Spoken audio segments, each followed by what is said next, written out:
اور اس میں ظاہری بات ہے فرسٹ موور ایڈوانٹیج جو ہے وہ بڑا پروفاؤنڈ ہے. اگر آپ کسی چیز میں پہل کر گئے تو پھر آپ کے ساتھ کیچ اپ کرنا جو ہے وہ بڑا مشکل ہو جاتا ہے. اس کا ایک بڑا میں سمجھتا ہوں پاکستانیوں کے لیے جو خطے کی ڈائنامکس کو دیکھتے ہیں یا جو سوچتے ہیں پاکستان کے بارے میں with in the context of global affairs and especially regional affairs, ان کے لیے تو بہت واضح ہے کہ پچھلے 25-30 سال سے جو ڈومیننس کئی لحاظ سے انڈیا مینیفیسٹ کرتا ہے, اس ڈومیننس کا ایک ستون جو ہے وہ ٹیکنالوجی ہے.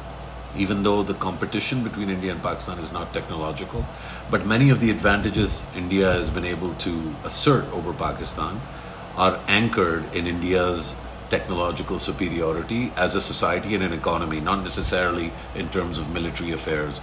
And not to suggest ظاہری بات ہے کہ کسی طرح سے وہ ان کا جو موقف ہے وہ درست ہے, لیکن پاور جو ہے وہ ان کے پاس ہے, اور پاور اس لیے ان کے پاس ہے ایٹ لیسٹ اگر اس کو میں کلاؤس شواب کی جو تھنکنگ ہے اس میں اگر فریم کروں تو وہ اس لیے ہے کیونکہ فورتھ انڈسٹریل ریولوشن میں انڈیا جو ہے وہ پاکستان سے بہت آگے ہے.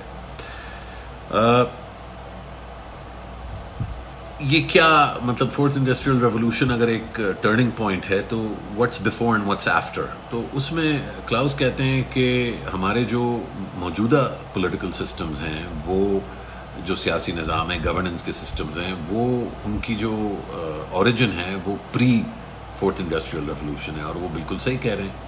اور آج جو کمپٹیشن ہے وہ ایک طرح سے ان کے درمیان بھی ہے جو اس پرانے سسٹم کو رکھنا چاہتے ہیں اور جو کوئی نیا سسٹم تشکیل دینا چاہتے ہیں.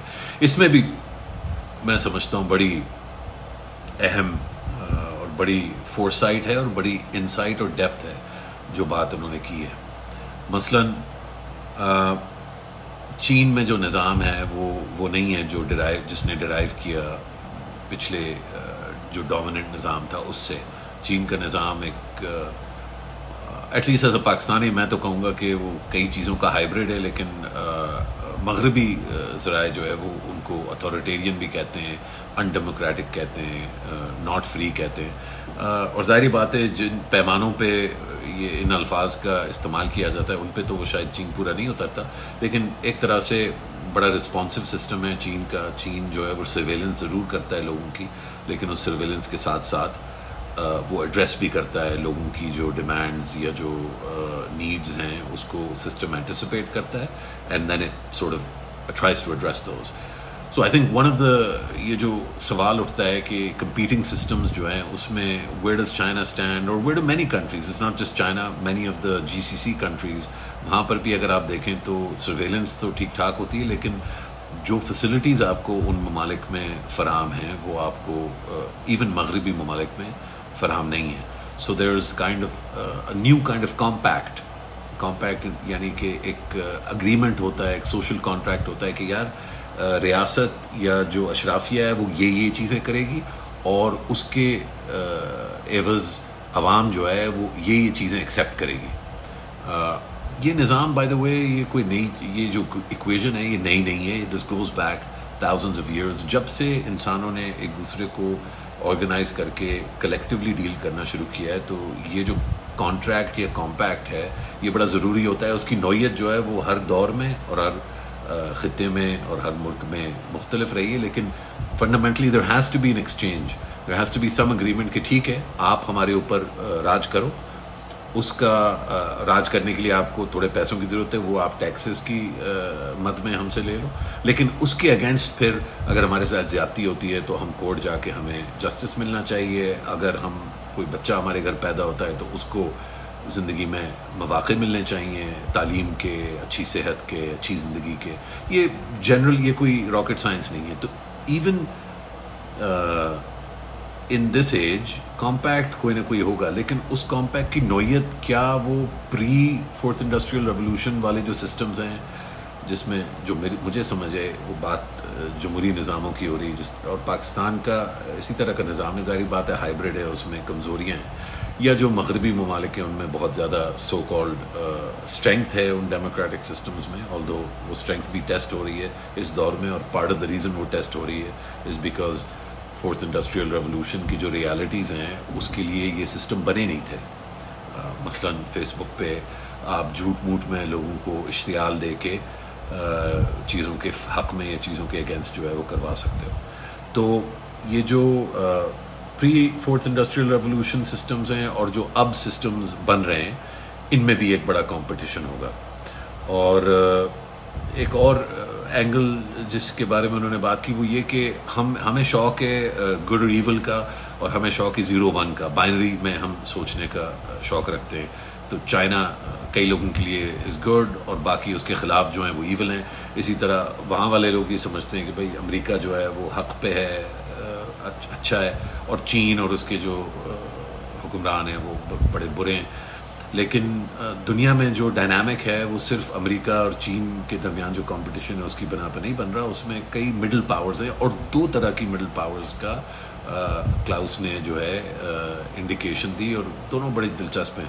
انہوں نے نام لے کے جاپان کا اور انڈیا کا مینشن کیا کہ یہ وہ مڈل پاورز ہیں ممالک کے طور پہ جو بڑی انفلوئنشل ہیں اور بڑا میٹر کرتی ہیں, اور بالکل وہ صحیح کہہ رہے ہیں. دوسرا انہوں نے کہا کہ بہت ساری بڑی کمپنیز ہیں جن کا انفلوئنس اتنا زیادہ ہے کہ وہ بھی ایک طرح سے مڈل پاورز کے طور پہ ابھر کے سامنے آئی ہیں گلوبل سسٹم میں.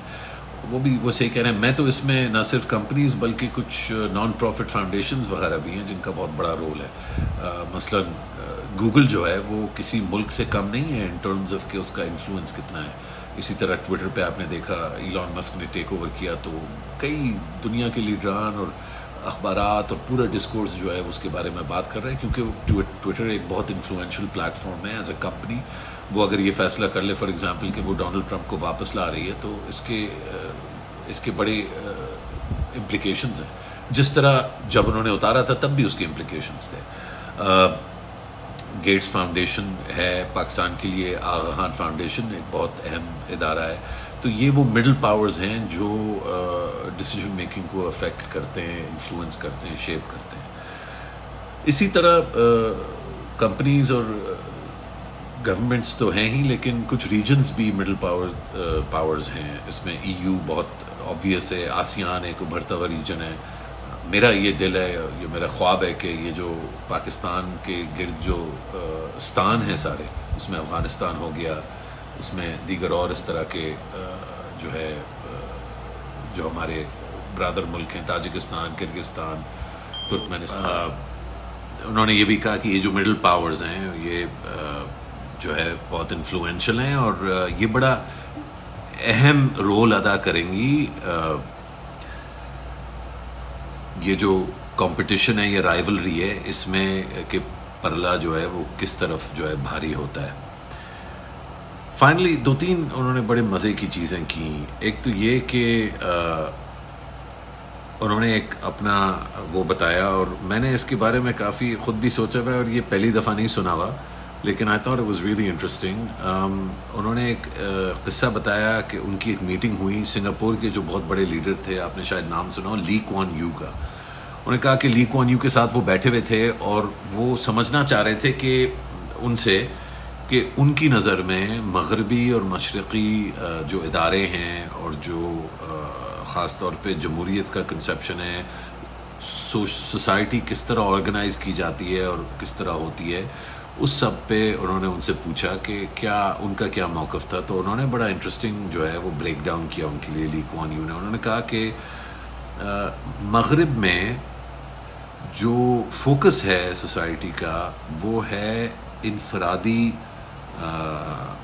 بچاؤ یا انفرادی سپریمیسی تو نہیں کہنا چاہیے, بٹ انفرادی فوکس بہت زیادہ ہے کہ انڈیویجول کو ہر طرح سے پروٹیکٹ کرنا ہے, اس کو بچانا ہے, اور خاص طور پہ اس کو کلیکٹیو سے بچانا ہے. تو اگر انڈیویجول ہے تو انڈیویجول اتنا اہم ہے کہ ایون جو باقی سوسائٹی ہے یا گروپس ہیں یا کلیکٹیوز ہیں اس سے اس کو بچا کے اس کو تحفظ دینا ہے. اور مشرقی ثقافت اور مشرقی سوچ میں جو اس کے بالکل برعکس ہے ایک طرح سے, وہاں پر the collective needs to be protected from the individual. In both cases مغرب میں جو کلیکٹیو ہے اس کو نیگیٹیولی دیکھا جا رہا ہے اور جو انڈیویجول ہے اس کو پازیٹیولی دیکھا جا رہا ہے, اور مشرق میں جو انڈیویجول ہے اس کو نیگیٹیولی دیکھا جا رہا ہے اور جو کلیکٹیو ہے اس کو پازیٹیولی دیکھا جا رہا ہے. ہوا یہ ہے پچھلے بہت سارے سالوں میں، لیکن خاص طور پہ گلوبلائزیشن کی وجہ سے. یہ میرا اپنا ویو ہے جو میں تھوڑا سا اس بات سے اور ان کی باقی باتوں کو جب میں نے سنا تو میں نے سوچا کہ بڑا دلچسپ یہ ہوا ہے کہ کئی مغربی اور مشرقی جو ادارے ہیں، جو سوچنے کے طریقے ہیں، وہ فیوز ہو گئے. سو آبویسلی پاکستان میں یا کسی بھی مشرق میں ملک ہو یا سوسائٹی ہو، ہم بڑا ویلیو کرتے ہیں انفرادی اور انڈیویجول حقوق کو اور اس کے تحفظ کو، اور اس کے ساتھ ساتھ ہم کلیکٹیو کو بھی بہت اہمیت دیتے ہیں. مجلس شورا جو ہے وہ ایک کلیکٹیو ہے، ہمارے جرگے جو ہیں وہ کلیکٹیوز ہیں، بہت سارے اور جو ہے کلیکٹیو ایسی سچویشنز ہیں.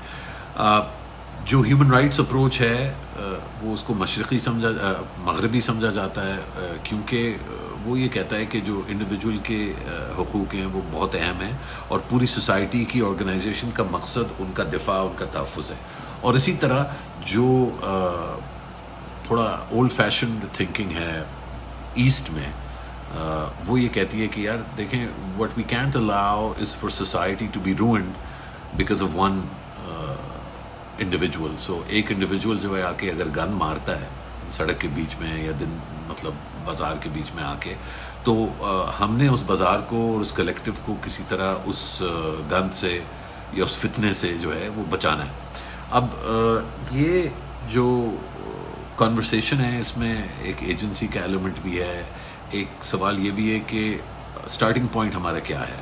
کیا ہم وہاں سے سٹارٹ کر رہے ہیں جہاں پہ آلریڈی لوگوں کے پاس اتنے حقوق ہیں کہ ان کا دفاع جو ہے کیا جا سکتا ہے whilst also protecting the collective and the groups، یا اس کے بالکل برعکس سچویشن ہے اور انفرادی حقوق کا بالکل کوئی لحاظ نہیں کیا جا رہا اور اس لیے ہمیں وہاں فوکس کرنا ہے؟ یہ ان سوالوں کے کوئی کلیئر کٹ جواب جو ہے نہ میرے پاس ہیں، نہ میرا خیال ہے کلاؤس شواب کے پاس ہیں، لیکن ان کو سمجھنا اور ان کے بارے میں سوچنا کہ آج جہاں فار ایگزامپل ہماری اپنی سوسائٹی یا اپنا نظام پاکستان کا جہاں کھڑا ہے، وہاں پہ کیا انڈیویجول حقوق جو ہے وہ اس طرح سے ہیں کہ ہم سیٹسفائیڈ ہیں، اور کیا ہم سوسائٹی کو جو ہے پروٹیکٹ کر پا رہے ہیں from the threat of the so called individual? کیا ہم انڈیویجول کو پروٹیکٹ کر پا رہے ہیں from the so called mob? ان کے جواب جو ہیں وہ کچھ تو بہت واضح ہیں اور کچھ جو ہے وہ میرا خیال ہے ان پہ مزید سوچ وچار کرنا جو ہے وہ بڑا ضروری ہے. تو آخری چیز جو میں آپ کے ساتھ چھوڑ کے جاؤں گا وہ یہ کہ کلاؤس نے پھر بات کی لیڈرشپ کوالٹیز کی، اور یہ لیڈرشپ کوالٹیز میں نے لکھی ہیں کیونکہ میں سمجھتا ہوں یہ بڑی اہم ہے. انہوں نے کہا کہ ایک اچھے لیڈر میں آپ کو پانچ ضروری چیزیں چاہیے. سب سے پہلے آپ کو چاہیے a brain, and by the brain he means competence, capability. Can this person do stuff? The second thing that Klaus Schwab says جو ہمیں چاہیے وہ چاہیے ایک سول چاہیے، اس میں ایک سینس آف پرپس اور ڈائریکشن جو ہے اس میں ہونا چاہیے. That is higher and bigger than himself or herself. پھر اس سے تھوڑا سا ریلیٹڈ ہے لیکن فرق ہے، وہ کہتے ہیں heart. So you need passion. So that's the third thing that you need, is you need to be able to mobilize and motivate yourself, but also engage others and mobilize and excite those people as well. Then you need muscle capability or longevity or endurance. کہ leadership کا جو دوڑ ہے یا جو process ہے, it takes time, and so you need the capability of seeing through what you begin, and to convert what is potential into kinetic energy, you need that muscle capability. And then the third thing that you need is not just the muscle but also the nerves, کہ جب pressure ہو تو آپ sustain اور endeavour کر سکیں. کسی بھی leader میں یہ 5 چیزیں ہونا ضروری ہیں. جب میں پاکستان کے لیڈرشپ لینڈسکیپ کو دیکھتا ہوں تو مجھے 2 چیزیں بیک وقت نظر آتی ہیں. ایک یہ کہ ہمارے پاس ایک سے زیادہ لیڈر ہیں جن میں کچھ حد تک یہ 5 چیزیں نظر آتی ہیں. آبویسلی لائکس اور ڈس لائکس ہم سب کی ہوتی ہیں. تو ہمیں نہیں پسند اس میں یہ چیزیں نظر نہیں آئیں گی، اور جو ہمیں پسند ہے اس میں یہ بہت زیادہ نظر آئیں گی. لیکن مائی اون ویو از کہ because I like bits and pieces of all our leaders, I also think کہ ان سب میں یہ کیپیبلٹی ہے. لیکن میں یہ بھی کہوں گا کہ ہمارے کسی لیڈر میں ان 5 کیپیبلٹیز کا جو آئیڈیل مکس ہے وہ فرینکلی مجھے نظر نہیں آتا، وچ از ورینگ. لیکن مجھے یہ یقین ہے کہ جنریشن زی جو ہے اس میں بہت زیادہ پوٹینشیل ہے ایسے ایک نہیں درجنوں لیڈر پیدا کرنے کا جو ان 5 کیپیبلٹیز پہ پورے اتریں گے. سو ود دیٹ دعا and that hope I wish you a good one. Thank you for watching and I hope we'll reconnect again انشاءاللہ ویری سون.